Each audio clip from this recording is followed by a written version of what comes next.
Selamat pagi Bapak Ibu yang dikasihi Kristus Yesus, salam sehat. Kita bertemu kembali di dalam renungan pagi ini, tapi sebelumnya kita berdoa. Allah Bapa yang Maha Baik, terima kasih untuk anugerah kesehatan yang Tuhan nyatakan dalam kehidupan kami pagi hari ini. Engkau membangunkan kami dari tidur kami dan mengingatkan kami untuk bersekutu dengan Engkau. Biarlah Tuhan Engkau menguasai hati dan pikiran kami, sehingga ketika kami mendengarkan firman-Mu itu dapat kami pahami, kami mengerti, dan kami dapat lakukan. Terima kasih Tuhan, di dalam nama Yesus kami berdoa. Amin. Firman Tuhan buat kita pada pagi hari ini, yaitu hari Selasa, tanggal 3 Oktober 2023, yang tertulis dalam kitab Yakobus pasal yang pertama, ayat 26, demikian firman Tuhan, saya akan bacakan. Jikalau ada seorang menganggap dirinya beribadah, tetapi tidak mengekang lidahnya, ia menipu dirinya sendiri, maka sia-sialah ibadahnya. Demikian firman Tuhan. Bapak Ibu yang dikasihi Kristus Yesus, lidah memang tidak bertulang, tetapi harus dijaga oleh gigi. Lidah adalah bagian anggota tubuh yang kecil, tetapi dapat membuat segala perkara menjadi besar. Bisa kita baca di dalam Yakobus pasal 3 ayat 5. Dengan perkataan kita percaya dan tidak percaya, dipuji dan dicemooh. Ayat ini menyinggung tentang penggunaan lidah. Ia sedang mengajarkan bahwa kesejatian ibadah dapat dilihat dari perkataan yang benar. Orang yang beribadah harus mampu mengekang lidahnya. Mengapa? Pengontrolan lidah merupakan salah satu tanda dari kesalehan. Kalau kita baca di dalam pasal 3 ayat 2, Yakobus menjelaskan bahwa barang siapa mampu mengontrol lidahnya, berarti ia adalah orang yang sempurna dan mampu mengontrol seluruh hidupnya. Artinya, kalau kita berhasil menguasai sesuatu yang sangat sulit ditaklukkan, yaitu lidah, maka kita juga akan mampu menguasai hal-hal lain. Bapak Ibu yang dikasihi Kristus Yesus, ada dua konsekuensi serius yang muncul apabila seseorang menganggap diri beribadah tetapi tidak menguasai perkataan mereka. Mereka dikatakan menipu diri sendiri. Kalau kita baca di dalam ayat 26b tadi.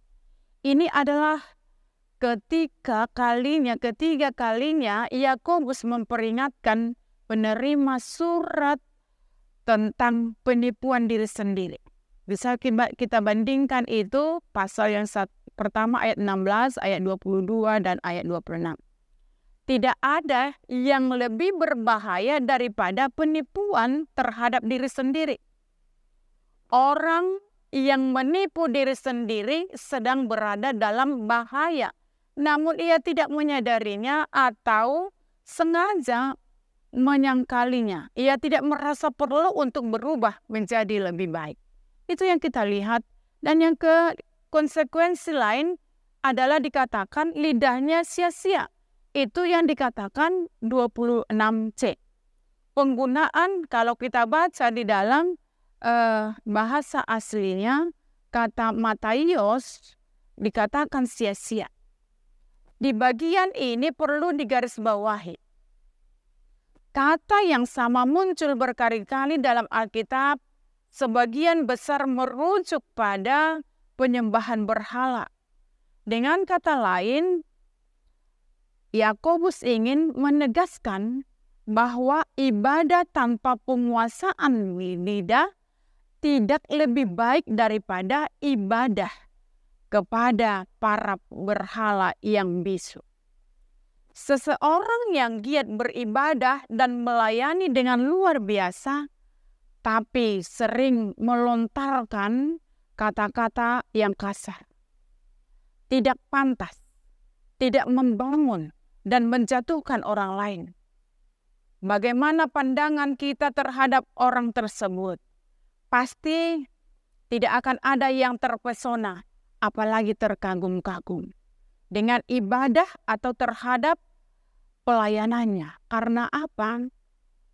Karena memang dia mengeluarkan kata-kata yang kasar, bahkan mungkin dia akan melontarkan atau para hewan-hewan ketika keluar dari mulutnya, percuma dia beribadah.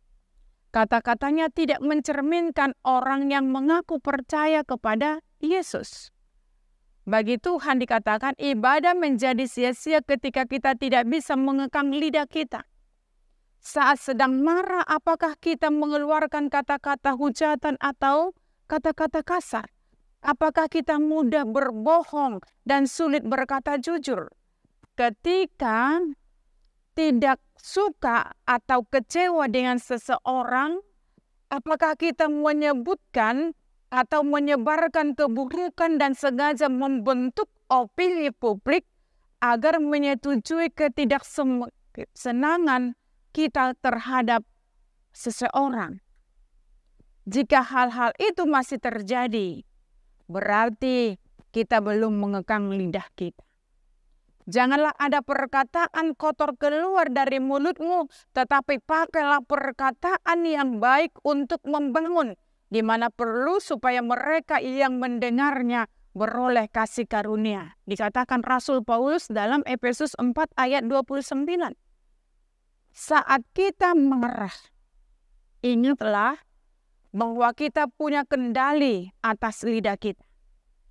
Gunakan kata-kata yang membangun, bukan yang menjatuhkan dan membuat orang lain merasa tidak berharga. Jangan asal bicara. Karena banyak kita lihat orang dengan kebiasaan asal bunyi. Bisa menjadi senjata makan tuan.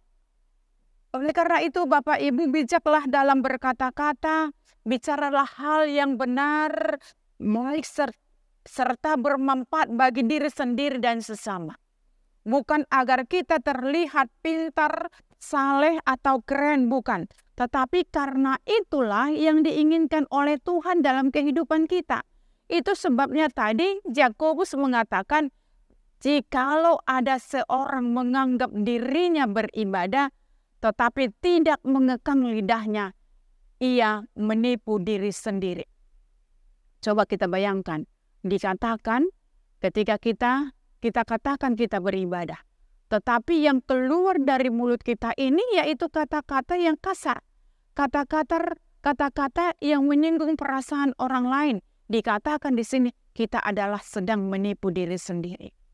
Karena itu Bapak Ibu, dikatakan beribadah dengan iman yang teguh. Ketika kita memang benar-benar beribadah, kita harus mencerminkan yaitu perkataan yang benar, yang jujur, yang dapat dipercaya, yang tidak menyinggung perasaan orang lain. Kita harus menunjukkan iman percaya kita.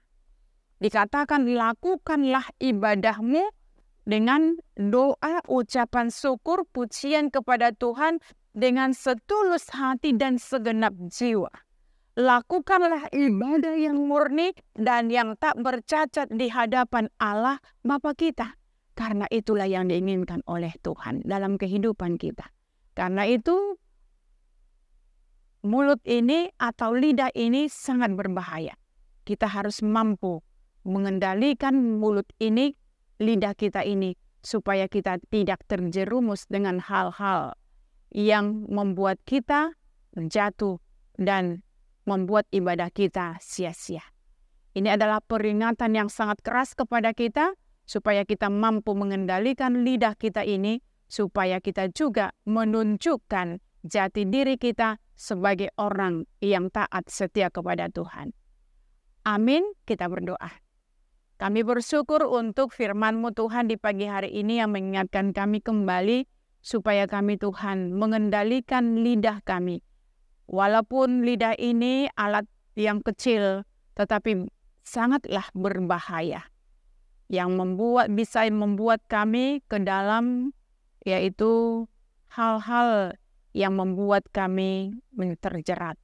Karena itu Bapa di dalam sorga melalui Roh Kudus memampukan kami untuk tetap mampu mengendalikan lidah kami, supaya kami benar-benar menunjukkan jati diri kami sebagai orang yang beriman, yang percaya, dan ketika kami juga mampu mengendalikan lidah kami akan membuktikan bahwa kami ini beribadah kepada Tuhan dengan doa, pujian, dan ucapan syukur. Terima kasih Bapa di dalam sorga, hanya di dalam nama-Mu yang kudus, kami berdoa. Terimalah berkat Tuhan. Anugerah Tuhan kita Yesus Kristus dan pengasihan daripada Allah Bapa dan persekutuan Roh Kudus menyertai kamu sekalian. Amin. Salam, selamat pagi, selamat beraktivitas.